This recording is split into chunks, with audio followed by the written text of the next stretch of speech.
¿Qué tal? ¿Cómo está? Muy buenas noches. Un placer saludarles. Soy Fernando del Rincón. Bienvenido a un programa especial más de esta cobertura sobre lo que hoy en día acapara todos los titulares del mundo, el coronavirus.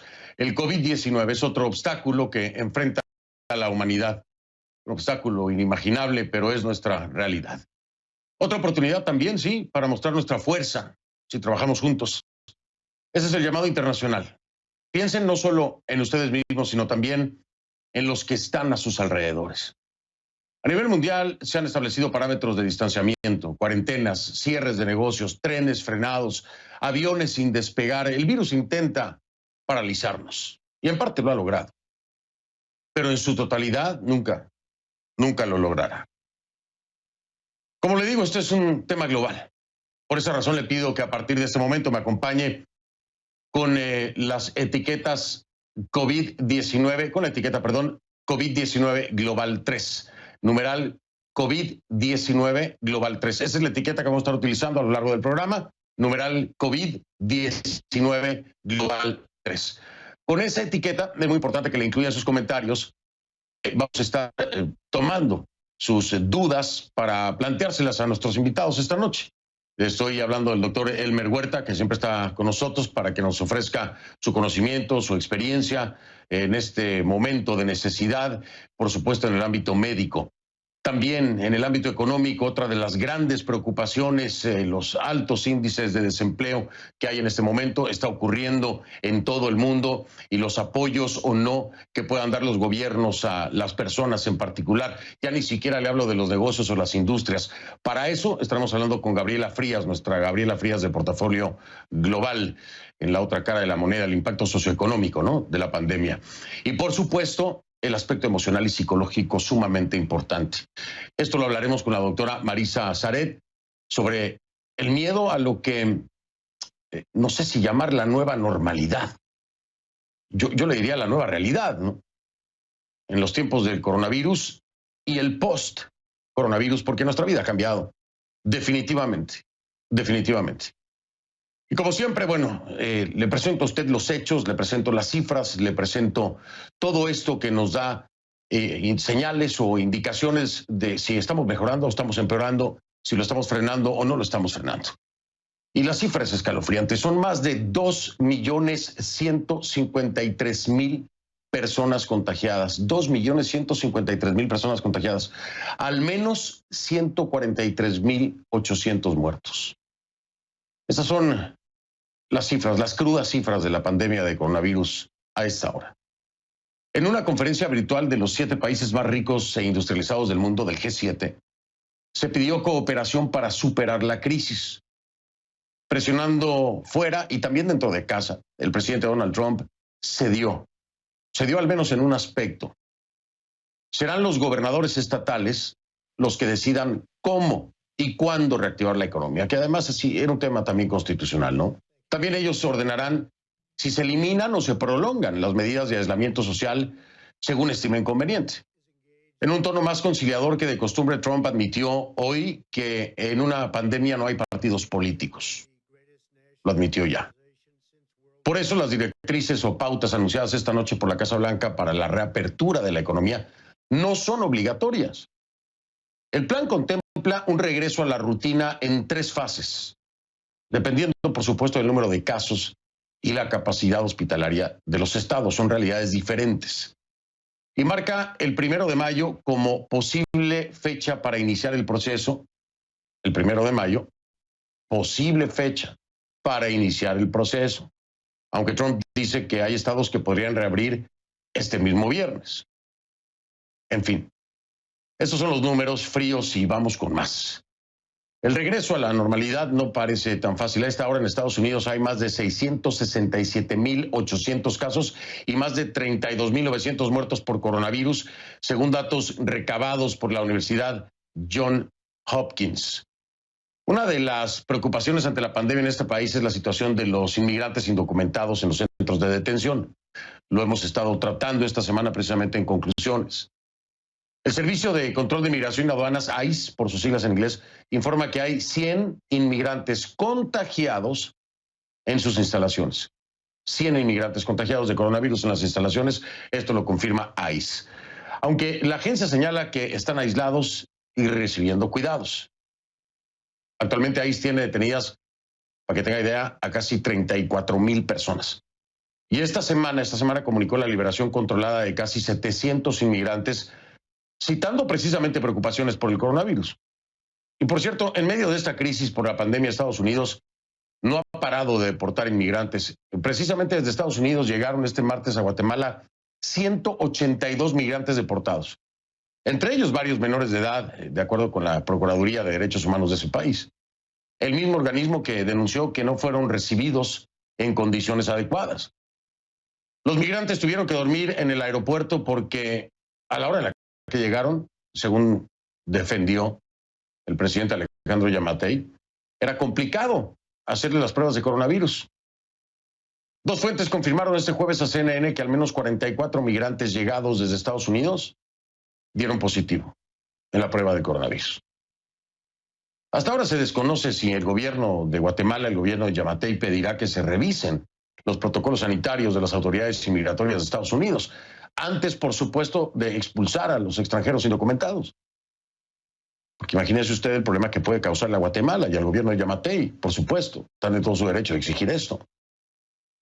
Ahora, Brasil, como usted lo sabe, es el país de Latinoamérica con más casos confirmados. En ese contexto, el presidente Jair Bolsonaro despidió al ministro de Salud, ¿sí? A Luis Enrique Mandetta, lo despidió. ¿Por qué? Bueno, es que ambos tienen visiones enfrentadas sobre cómo combatir la crisis. Mandetta apoya las restricciones aplicadas por gobernadores en varios estados. Mientras que Bolsonaro, y usted sabe, aquí le hemos presentado varias de sus frases, ¿no? Defiende una cuarentena selectiva ante lo que ha calificado como una gripecita. Así lo dijo. Entonces, imagínese usted, bueno, no está de acuerdo y el secretario de Salud se va porque se va. Después de varias semanas de diferencias entre ambos, pues Bolsonaro ya lo despidió. Otro de los países más afectados es Ecuador. En la provincia de Guayas, nada más se contabilizan 6,703 fallecidos en los primeros 15 días de abril, según el jefe de la Fuerza de Tarea Conjunta del gobierno, Jorge Huated. Pero Jorge Huated aclaró que entre ellos hay fallecidos por coronavirus y también por otras causas. No necesariamente este universo es solamente de coronavirus. Sin embargo, se trata de una cifra pues mucho más alta de lo habitual, ¿no? En promedio mensual de muertes en Guayas, antes de esta crisis, era de unas 2,000 personas. Y ahora fueron más de 6,000 en solo 15 días. Es decir, en la mitad del mes, ¿no? 6,000 en solo 15 días. Estoy hablando del doble de lo que se promediaba en un mes, solo en 15 días. Ahí haga más cuentas si quiere usted. Las autoridades enterrarán casi 700 cadáveres allá en Ecuador entre esta semana y la próxima.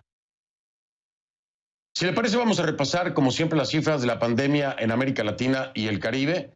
Iniciamos entonces, como siempre, por orden alfabético. Nos vamos con Argentina, con 2,669 infectados y 122 fallecidos. Bahamas, 53 casos y 8 muertos. Belice, 18 contagios y 2 víctimas mortales. Bolivia, con 465 casos confirmados y 31 defunciones. Y en Brasil, 30,425 contagios y 1,924 muertes. De ahí nos vamos a Chile. 8,807 contagios y 105 fallecimientos. En Colombia, 3,233 casos y 144 muertes. Costa Rica, 642 positivos y 4 fallecidos. En Cuba, 862 casos y 27 muertes. Esto, por supuesto, de acuerdo al régimen. Y en Ecuador, 8,225 contagios y 403 muertes. De ahí nos vamos con El Salvador. 164 personas han contraído el virus y 6 han muerto. En Guatemala se acaba de elevar el número. Le quiero decir a usted, en este momento se eleva a 214. Efectivamente, esta cifra se acaba de generar justo en este momento. Le repito, en Guatemala actualizan el gobierno del doctor Yamatei 214 casos de coronavirus, según datos oficiales, 7 fallecidos por el coronavirus. Esto es en Guatemala. En Haití, 41 contagios y 3 muertos. Honduras, al menos 426 infectados y 35 fallecidos. Y en Jamaica, 143 casos de coronavirus y 5 muertos. De ahí nos vamos a México. En México, 6,297 contagios, 6,297 contagios y al menos 486 fallecidos. A eso se suman más de 12,000 casos sospechosos, en México. Más de 12,000 casos sospechosos. Después vamos a Nicaragua. Nicaragua, según el reaparecido Daniel Ortega, se mantiene con 9 casos y 1 muerto. Según Daniel Ortega, le digo. En Panamá hay 4,016 casos en Panamá y 109 muertos. En Paraguay hay al menos 174 casos y 8 muertos. Y Perú suma 12,491 contagios y 274 defunciones. De ahí nos vamos a la isla del Encanto, a Puerto Rico, 1,043 casos y 56 muertes en Puerto Rico. En República Dominicana, 3,755 contagios y 196 muertos.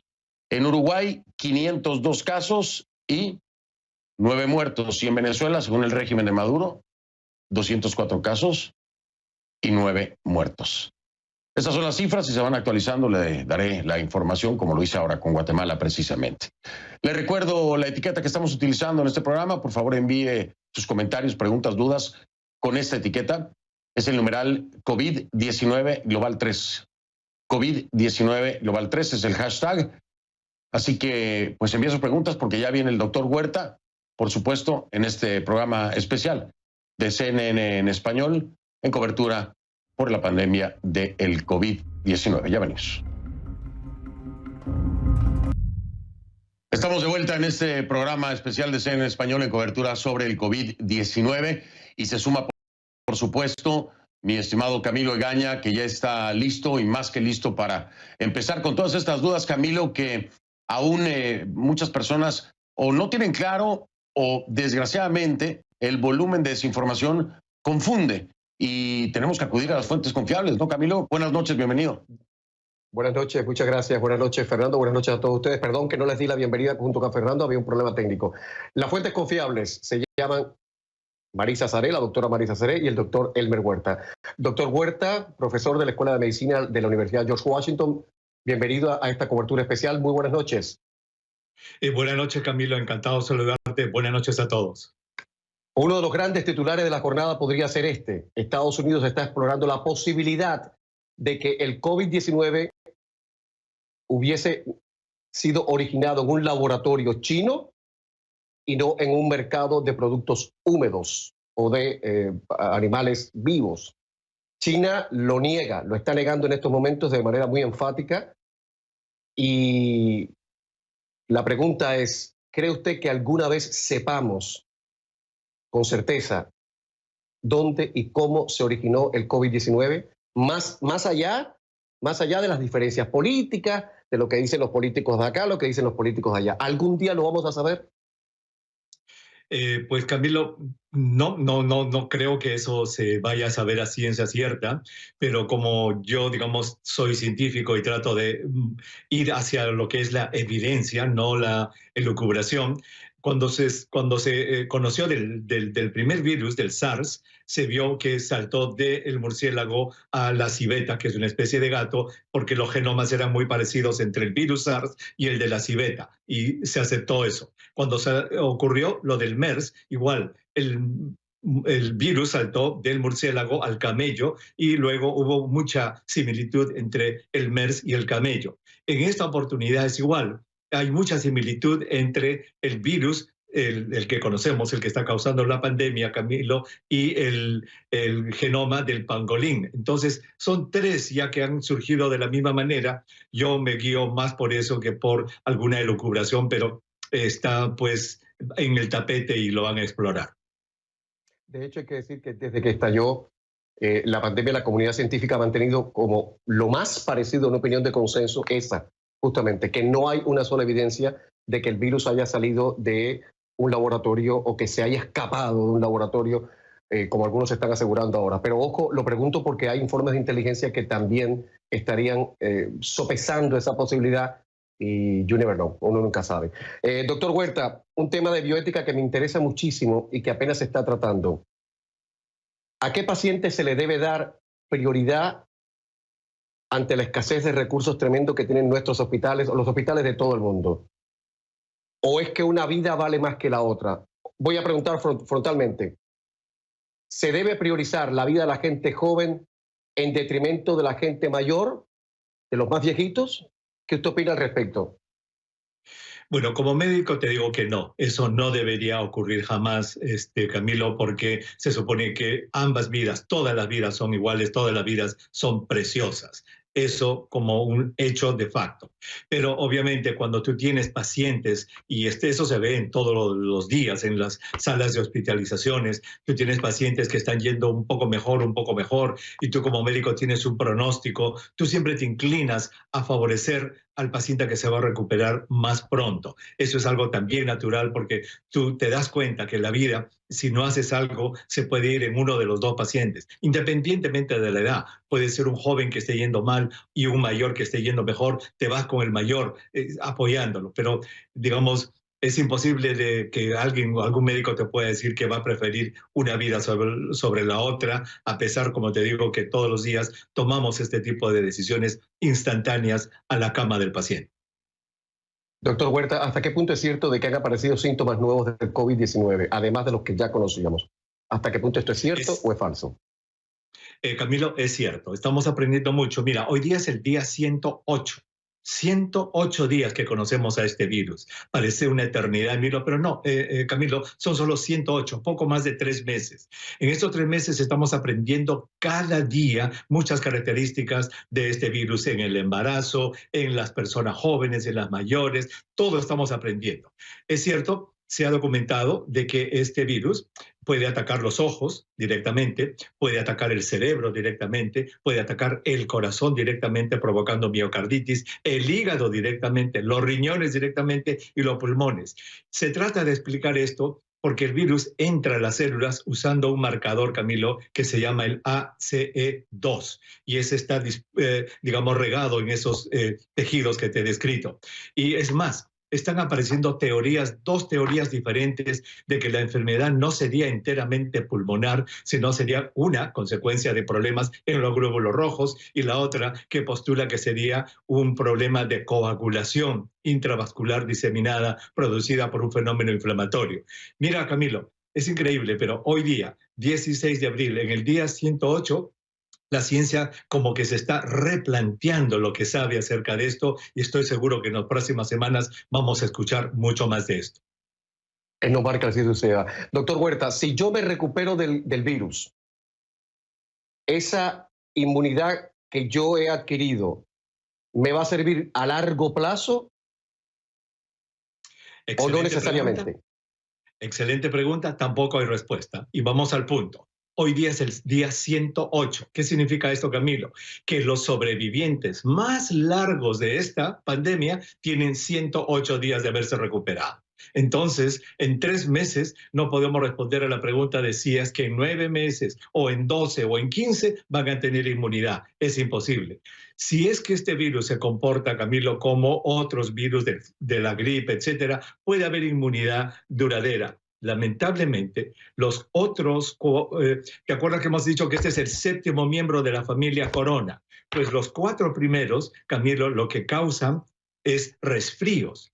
Y son tan mutantes estos virus de que no dan inmunidad permanente. Entonces hay un grupo de científicos que piensa que por ser un virus corona no daría inmunidad permanente, pero es solamente un pensamiento. Eso no lo vamos a saber, por lo menos hasta 1 o 2 años, Camilo. Doctor Huerta, a propósito de las terribles, horrendas imágenes casi medievales de las fosas comunes que ya se están construyendo, esas morgues móviles que aparecen en las grandes ciudades en estos momentos, ¿qué relación hay entre los cadáveres y el COVID-19? Mi pregunta frontal es esta. ¿Con el COVID-19 podría suceder lo que sucede con el ébola o con el cólera, que la cadena de infección continúa incluso a partir de los cadáveres? Es una pregunta que se están haciendo sobre todo en Guayaquil, Ecuador, después de todo el desbarajuste que se ha armado allí con los cadáveres en la calle, en las casas. Un cadáver contaminado de una persona que ha muerto de COVID-19 ese cadáver potencialmente puede ser un foco de contagio importante? La respuesta, Camilo, es sí. Es más, existe toda una clasificación de los patólogos, los forenses, para determinar si un cadáver puede ser o no contagioso. Los cadáveres que fallecen por el COVID-19 están un pasito por debajo, una categoría menos que el ébola. Por eso es que, Camilo, se dice que las personas no deben acercarse, no deben abrazar al fallecido y debe ser cremado. Esa es la directiva que hay. Definitivamente las secreciones que pueda tener pueden ser contagiosas, Camilo. O sea, más que el entierro tradicional, la cremación es lo más idóneo, dice usted.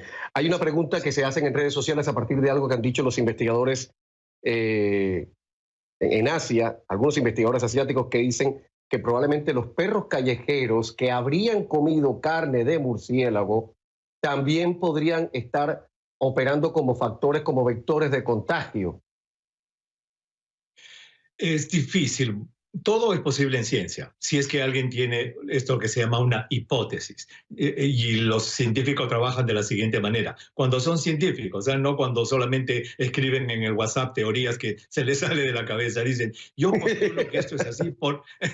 y dicen, yo postulo esto por esto y por esto, yo postulo esto. O sea, hacen lo que se llama un argumento científico. Y para probar ese argumento científico, esa hipótesis, entonces ya desarrollan un experimento. A cualquiera se le puede ocurrir cosas y el WhatsApp y el Facebook están llenas de esas cosas que a la gente se les ocurre, Camilo. Por eso nuevamente le pido a nuestros televidentes que por favor no caigan en la informademia. Exacto. Que es tan dañina como la pandemia.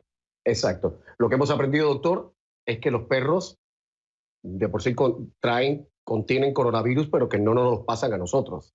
Así que hay que estar sin problema con nuestras mascotas. Doctor Huerta, muchísimas gracias. Un placer como siempre.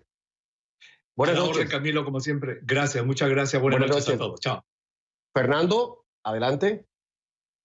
Gracias, Camilo. Vamos a hacer una pausa, regresar con Gabriela Frías. Vamos a hablar del tema de desempleo, otras cosas más, por supuesto, pero imagínense, más de 22 millones de peticiones de subsidio por desempleo. Se siguen sumando las cifras y de eso hablamos claramente con nuestra Gaby Frías al regresar de la pausa.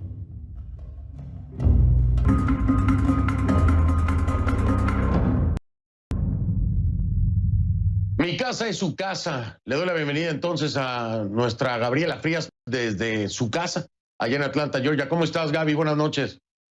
Hola, Fer. Qué gusto tenerte de vuelta.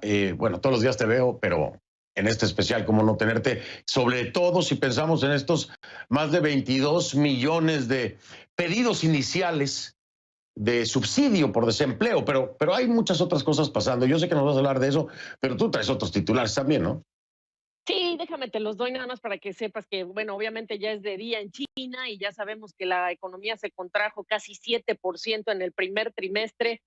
Para una economía del tamaño de la de China, obviamente que es una economía que crece 6% y cuando crece en ese nivel decimos que es un menor crecimiento en 30 años, pues el trancazo es importante.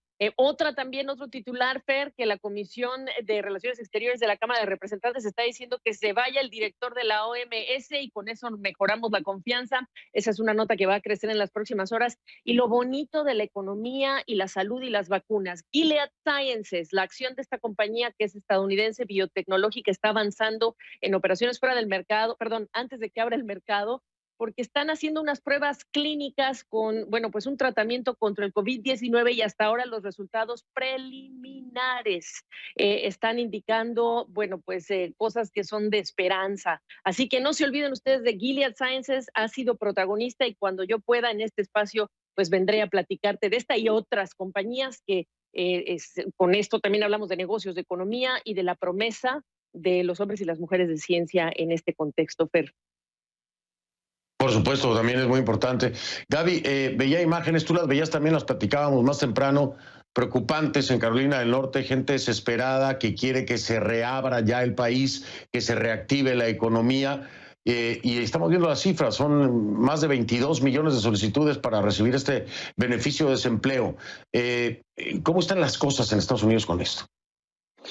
Complicadas porque lo sabíamos, lo habíamos dicho, quienes están preocupados por la salud, pero también están más preocupados por la economía y en más estados, 6 al menos, se han visto protestas de personas que quieren que se reabra, ahí están las imágenes, véalas usted mismo, imágenes en varios estados del país, estados gobernados por republicanos y demócratas, aquí no importa el color, aquí la preocupación es de los rojos y de los azules y de los morados y de los verdes, en el sentido de que se reabra la economía. Hay una enorme preocupación. 22 millones de personas, te lo pongo en perspectiva, pidiendo por primera vez ese subsidio por desempleo, está prácticamente borrando los empleos ganados desde la gran recesión hace una década. Así que, y solo esperamos que la cifra crezca. Veníamos de 3,5% de desempleo en febrero, 4,4% en marzo. Con esta tendencia, Fer, en abril estaremos viendo un desempleo en Estados Unidos formalmente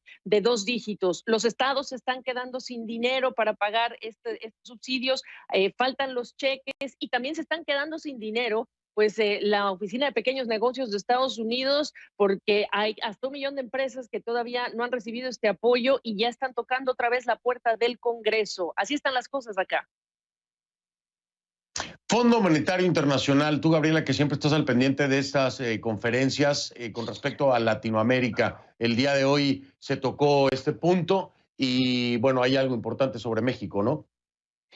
Sí, te doy titulares también. Perú colocó bonos a tasas mínimas históricas para respaldar su lucha contra el COVID. Argentina, en unas horas, una propuesta para refinanciar su deuda o reestructurar su deuda. Interesante lo que va a pasar en el mercado, la reacción. Yo te conté que para América Latina el FMI decía que vamos a contraernos 5,2%, pero la parte más triste es que ya dijo el FMI que va a ser la década perdida, la de los 80, muy conocida por crisis de deuda. Ahora habla de la década de 2015 a 2025 por shocks en precios de materias primas, shocks por temas de pagos en Ecuador, en Argentina, y el COVID lo que va a hacer es nos caemos, el año que entra levantamos, vamos a ver si se cumple, pero no va a ser suficiente para compensar por esa década perdida. Importante, Fer, de 100 países que han tocado la puerta del FMI pidiendo ayuda, 16 son de América Latina y el Caribe. Unas 5 naciones son caribeñas que han visto que el turismo se desploma y ellos también están pidiendo ayuda.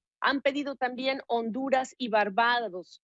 Aprobados líneas de emergencia ya para El Salvador, para Bolivia, para Panamá, para República Dominicana y para Haití. En proceso Ecuador para ver si le dan también esta asistencia financiera. Y muy importante, se le preguntó al director del hemisferio occidental del FMI, hoy en día, ¿es más importante bajar la deuda o es más importante financiar alivio para ayudar a empresas y familias? ¿Y sabes qué contestaron? Bueno, así como en buenos tiempos le decimos a los países que cuando tienen unos grandes ingresos no se los gasten y los ahorren para tiempos de vacas flacas, en este momento que es de crisis, también les recomendamos justamente que usen esos ahorros, pero si no tienen, pues que usen la capacidad de endeudarse para apoyar a la sociedad y que salga con menores problemas en el futuro en un escenario de recuperación.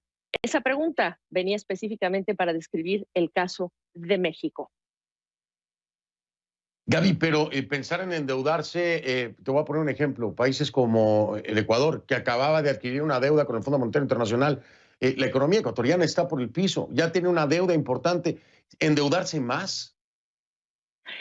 Lo que dijo aquí el Alejandro Werner, acuérdate que el presidente Lenín Moreno anunció desembolsos por 10,000 millones de dólares, el Fondo Monetario le había desembolsado y le había hecho un programa con ciertas condiciones que tenía que cumplir, y esas condiciones son también cómo haces viable que tu aritmética en finanzas públicas te ayude y te muestre que puedes pagar y que puedes hacer compromisos. Había que reducir el tamaño del Estado, no se hizo. ¿Tú te acuerdas de las protestas por todo el tema del levantamiento de los subsidios al Claro. combustible? Esa era una condición. Eso tuvo una implicación política brutal porque no se comunicó bien, no se habló bien entre todos los actores. ¿Y cuál fue la consecuencia? Que se tuvo que levantar. Hoy día el FMI dice, bueno, vamos a tener que replantear todo el programa con el Ecuador. Están empezando a tomar algunas de las medidas importantes. Ahora sí que en solidaridad, quienes más tienen, dar a quienes no tienen. Pero en definitiva, ese programa que teníamos pendiente con el Ecuador se va a tener que replantear Y Fer, Claro. la verdad es que si importa más la vida en este momento, muchos países están tirando, digamos que todo, la carne al asador, con tal de salvar vidas y de mantener a flote el motor que las Claro, hace crecer. Eso es muy importante. claro, sobre todo si se endeudan en otros tiempos, en otros momentos donde no están precisamente las vías en juego como ahora, pues ahora hacerlo con más ganas, digo, que valga la pena. Gaby Frías, te veo mañana. Mil gracias. Gracias, Fer. Buenas noches allá en casa, Gabriela Frías.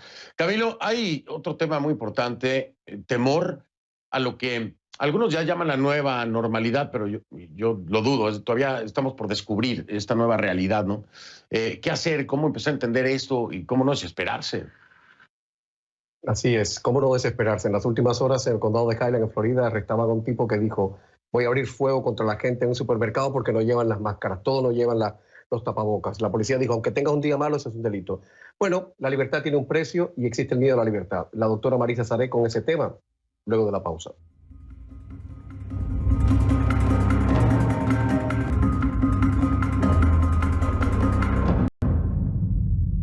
¿Se imaginan el momento, cuando llegue el momento en que ya no tengamos más que hablar del coronavirus?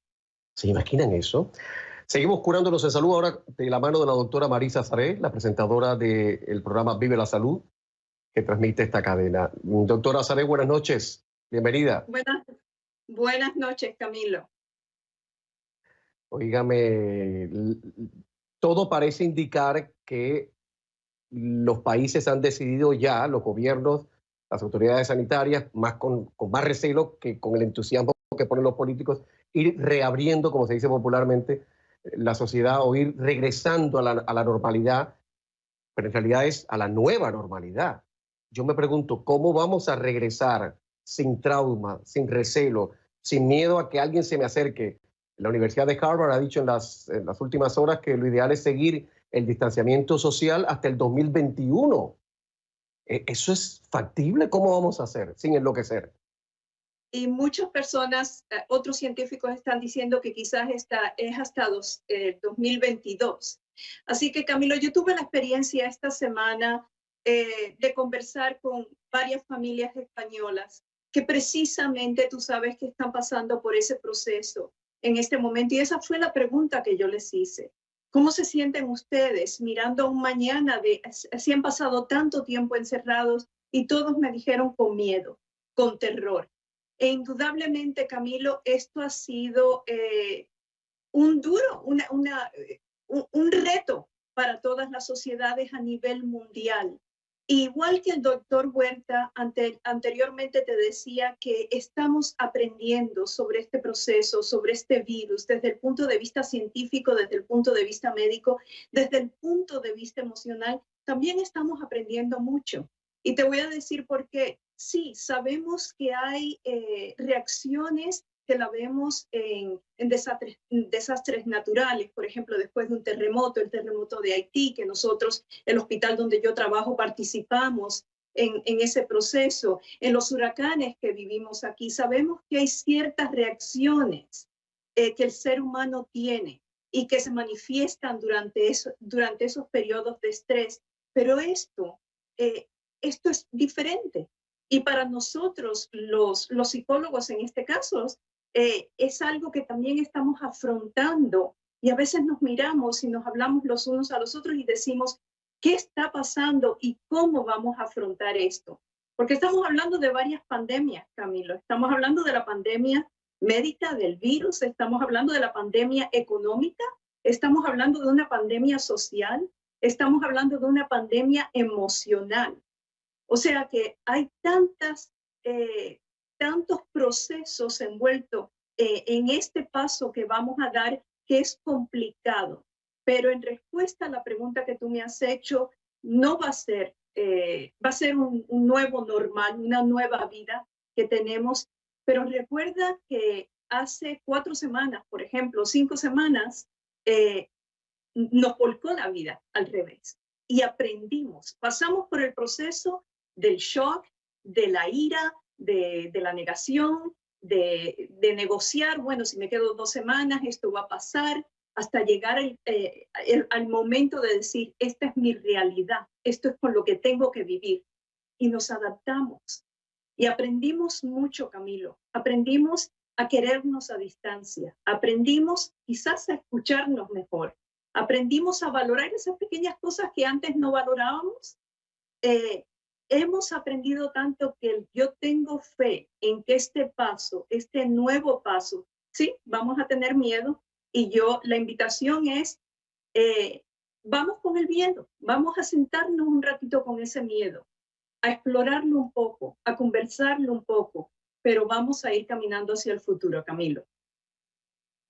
Que así sea, doctora Saré, y ojalá que dentro de un par de años hablemos de esto como una anécdota, como una prueba totalmente superada, porque jocoso no va a ser. Esto es muy terrible y duele mucho y mucha gente buena está muriendo, pero como una prueba superada.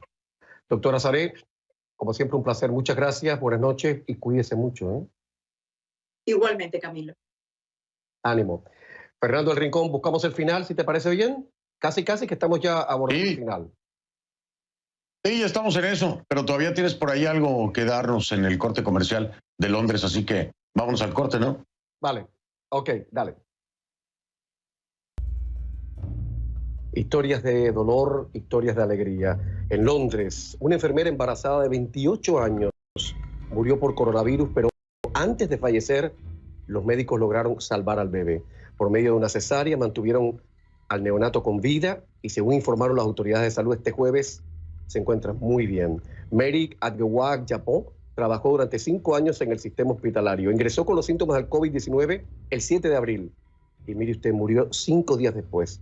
Hay que decir que más de 13.700 personas han muerto de COVID-19 en el Reino Unido. Seguimos.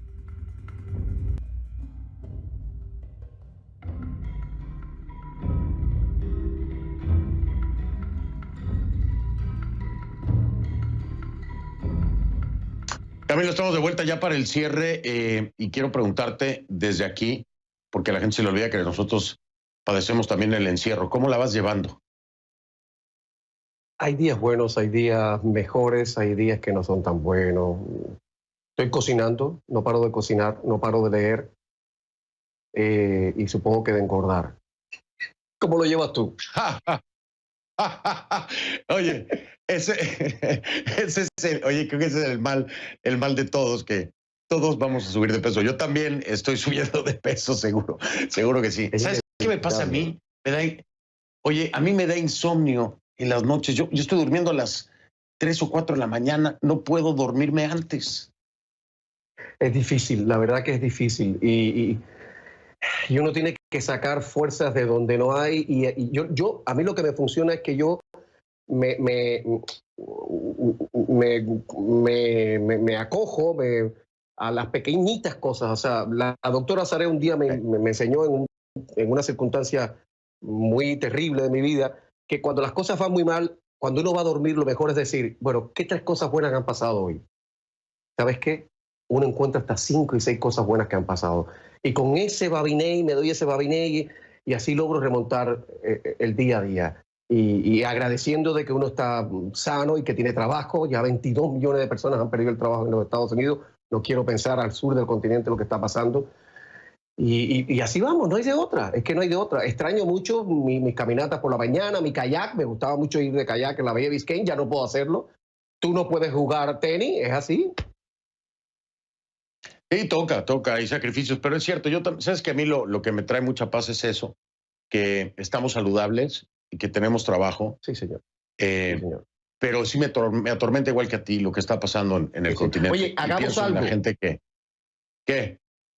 Hagamos algo. Cuando salgamos de esta, que vamos a salir de esta, yo jugar tenis contigo no me atrevo, pero que vengas tú al kayak mío y nos vamos por la bahía, en mi kayak, ¿vale? Va, cerrado. Trato hecho. Si no te da miedo los tiburones, lo puedes hacer. No, hombre, contigo me siento seguro, no te preocupes, mi querido Javier. Te mando un abrazo. Gracias, pero un abrazo. Se te extraña. Igualmente, un abrazo grande. Chao. Chao. Buenas noches allá en casa. Gracias por habernos acompañado.